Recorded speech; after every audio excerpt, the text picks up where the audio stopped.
नमस्कार। आज हम चर्चा करेंगे पत्रकारिता पर होने वाले सीधे हमले की। भारत में बहुत समय से इंडिया गठबंधन के ऊपर काफी लंबे समय से चर्चा चल रही है। आज इस इंडिया गठबंधन ने एक अलग काम किया है। इस इंडिया गठबंधन ने समाज के चौथे स्तंभ, जिसको मीडिया कहा जाता है, उस मीडिया पर डायरेक्ट हमला किया है। मीडिया की आजादी पर उन्होंने हमला किया है। इंडिया ब्लॉक जो है उसने भारत में ऐसे 14 एंकर्स और कुछ टीवी शोज को हॉस्टाइज किया है और शरद पवार की उपस्थिति में दिल्ली में हुई समन्वय समिति की बैठक में इन्होंने ये फैसला लिया है कि उनके 28 दलों के जो नेता हैं और जो प्रवक्ता हैं, इन 14 एंकर्स के डिबेट शो में और इन टीवी चैनल्स के डिबेट शो में वो नहीं जाएंगे। मैं कहती हूं मत जाइए। मैं कहती हूं उन 28 दलों के एक एक नेता को कि आप किसी भी टीवी 14 क्यों, आप किसी भी टीवी चैनल्स के डिबेट शो में आप जाइए ही मत। तो उससे क्या आप ये शो हो जाएगा कि आप बहुत देशभक्त हैं। आपकी देशभक्ति तो उसी समय समझ में आ गई थी जब आप लोग इकट्ठा होकर के 28 दल इकट्ठा होकर के जब आपने इंडिया गठबंधन बनाया। ये इंडिया गठबंधन देश की सुरक्षा के लिए नहीं बना है। ये इंडिया गठबंधन आपने देश की तरक्की के लिए नहीं बनाया है। ये इंडिया गठबंधन आपने प्रधानमंत्री नरेंद्र मोदी के लिए बनाया है। ये इंडिया गठबंधन आपने अमित शाह के लिए बनाया है। ये इंडिया गठबंधन आपने जेपी नड्डा के लिए बनाया है, या यूं कहें ये इंडिया गठबंधन आपने भारतीय जनता पार्टी के लिए बनाया है। क्योंकि जो विपक्ष है वो प्रधानमंत्री नरेंद्र मोदी से लड़ ही नहीं पा रहा है। प्रधानमंत्री नरेंद्र मोदी जिस तरीके से काम कर रहे हैं उस तरीके से इस इंडिया गठबंधन को परेशानी है। उस तरीके से इस इंडिया ब्लॉक के पेट में दर्द हो रहा है कि कैसे इन 75 सालों में जो इंडिया है या जो भारत है वो कैसे तरक्की कर रहा है। आपने जिन 14 पत्रकारों को हॉस्टाइल किया है, जिन टीवी शोज को आपने बैन किया है, क्या आपने एक बार सोचा है कि ये वो पत्रकार हैं जो बिके नहीं हैं? क्योंकि जब 75 सालों तक जब कांग्रेस का राज रहा है, तब इस कांग्रेस के राज में कुछ जो पत्रकार थे वो दलाल पत्रकार हुआ करते थे। मुझे कहने में कोई संकोच नहीं है कि कांग्रेस के समय में भी दलाल पत्रकार हुआ करते थे जो सिर्फ और सिर्फ कांग्रेस का गुणगान करते थे। जो कांग्रेस कहती थी वही जनता के सामने आता था, जो कांग्रेस कहती थी वही जनता को दिखाया जाता था। इसका जीता जागता प्रमाण है कि जब इंडिया में इमरजेंसी लगी थी और प्रधानमंत्री थी इंदिरा गांधी, उस समय भी मीडिया की जो स्वतंत्रता है, पत्रकारों की जो आवाज है, उसको भी कुचलने की और दबाने की कोशिश इंदिरा गांधी ने भी की थी। मैं पूछती हूं इन 75 सालों में क्यों नेहरू गांधी परिवार का सच निकल के सामने नहीं आया? इसलिए क्योंकि उस समय मीडिया को इतनी स्वतंत्रता नहीं थी। आज प्रेस को जितनी स्वतंत्रता मिली है और इस स्वतंत्रता के बाद एक एक निकल के परत दर परत जब सब कुछ निकल के सामने आ रहा है, तो हर उस पार्टी के पेट में दर्द हो रहा है जिसका सीधा संबंध देश हित से नहीं है। इंडिया ब्लॉक ने जिन 14 पत्रकारों को बैन किया है, हॉस्टाइल किया है, चाहे उसमें रजत शर्मा जी हो, चाहे उसमें सुधीर चौधरी जी हो, चित्रा त्रिपाठी हो, रूबिका लियाकत हो, ये सारे मेरे फेवरेट एंकर हैं। और मैं खुद पिछले 18 सालों से पत्रकारिता के क्षेत्र में एक जागरूक पत्रकार होने की भूमिका अदा करते आई हूं।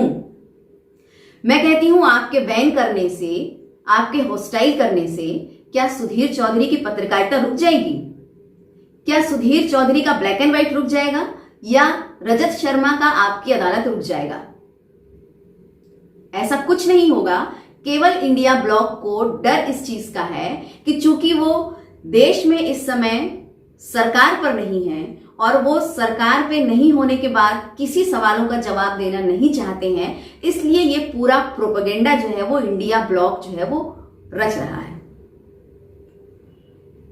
आपको मैं एक बात बता दूं कि ये 75 साल पुराना इंडिया नहीं है कि जिस समय इंदिरा गांधी जो कहे वो होगा। ये आज का इंडिया है जिसमें प्रधानमंत्री नरेंद्र मोदी के समय का इंडिया है, जिसमें स्वतंत्रता है कि हर किसी को अपनी बात रखने का। इन 14 पत्रकारों ने भी आज तक अपनी बात बहुत बेबाकी से रखी है। मैं आपसे पूछती हूं, जिस समय मणिपुर में हिंसा हुई तो क्या इन 14 पत्रकारों ने मणिपुर के हिंसा के लिए बीजेपी से सवाल नहीं किए क्या? तो आप ये बताइए कि क्या ये पत्रकार आपसे नहीं बिक पाए, ये पत्रकार आपके हिसाब से काम नहीं कर पाए तो आपने उनको उठा करके बैन कर दिया? कर दीजिए बैन। आपके इस तरीके से बैन करने से पत्रकारिता बंद नहीं हो जाती और ना ही आपका काला चेहरा सफेद हो जाएगा।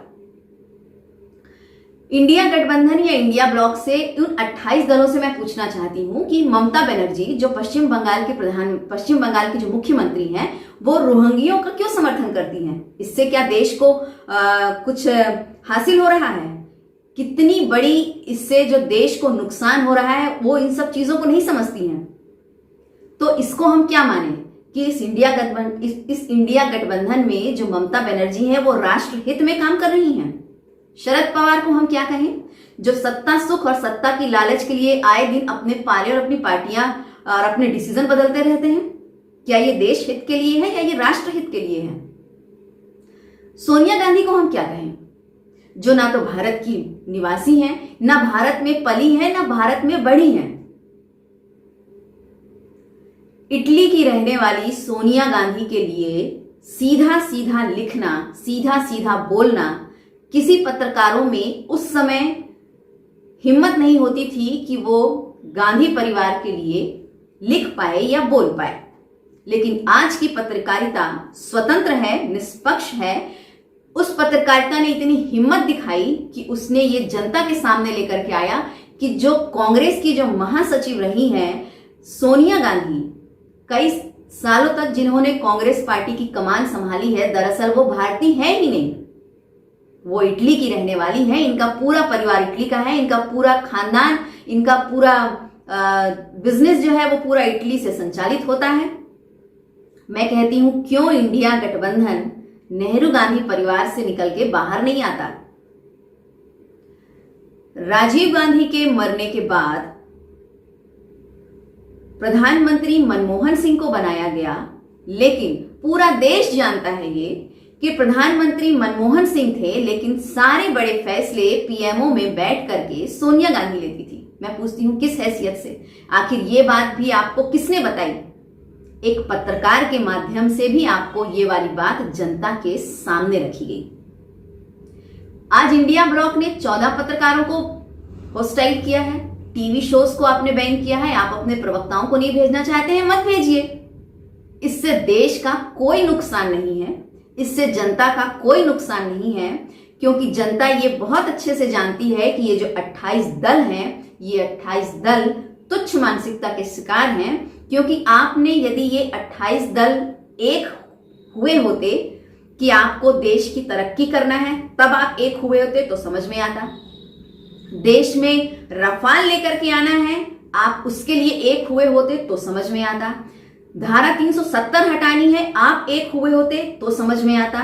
राम मंदिर के लिए आप एक हुए होते तो समझ में आता। यूसीसी के लिए आप एक हुए होते तो समझ में आता। वन नेशन वन कार्ड, इतने ढेर सारे कई ऐसी योजनाएं हैं जिनके लिए आप एक हुए होते तो समझ में आता कि आपकी मानसिकता देश हित में है, राष्ट्र हित में है और आप हिंदुस्तान का, आप भारत का भला सोचते हैं। लेकिन नहीं, आपने तो अपनी मानसिकता का परिचय दिया है कि आप जो 28 दल इकट्ठा हुए हैं, वो 28 दल एक आदमी के लिए इकट्ठा हुए हैं और वो एक आदमी है प्रधानमंत्री नरेंद्र मोदी, जो लगातार भारत की साख को विश्व में बढ़ाते आ रहे हैं। आप तो उनको पा नहीं पाते हैं, आप तो उनके जैसी योजनाएं चला नहीं पा रहे हैं, आप तो उनके जैसा काम कर नहीं पा रहे हैं, तो आप उनसे लड़े कैसे? तो आपने क्या किया, इंडिया गठबंधन बना लिया, उसको नाम दे दिया INDIA। अब इस इंडिया गठबंधन पर सारे जो दल हैं वो एक हो गए हैं, मतलब चोर चोर मौसेरे भाई सब एक हो गए हैं और एक दूसरे को समर्थन देंगे प्रधानमंत्री नरेंद्र मोदी को हराने के लिए।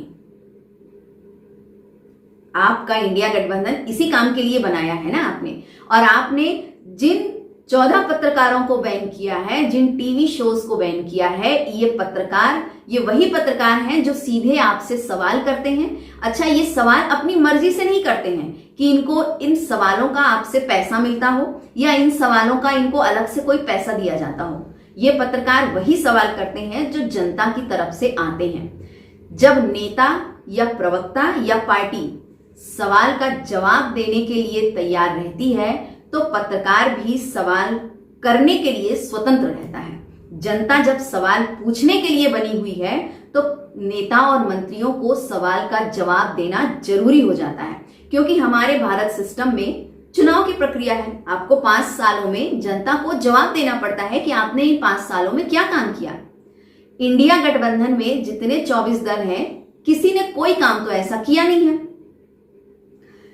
कांग्रेस की सरकार ने, जब तक कांग्रेस की सरकार रही, इस कांग्रेस की सरकार ने राम जन्मभूमि को, धारा 370 को, कश्मीर मुद्दे को आपने इतना हवा बनाया कि आपने इसको हर चुनाव में ट्रम्प कार्ड की तरह आपने इसको इस्तेमाल किया।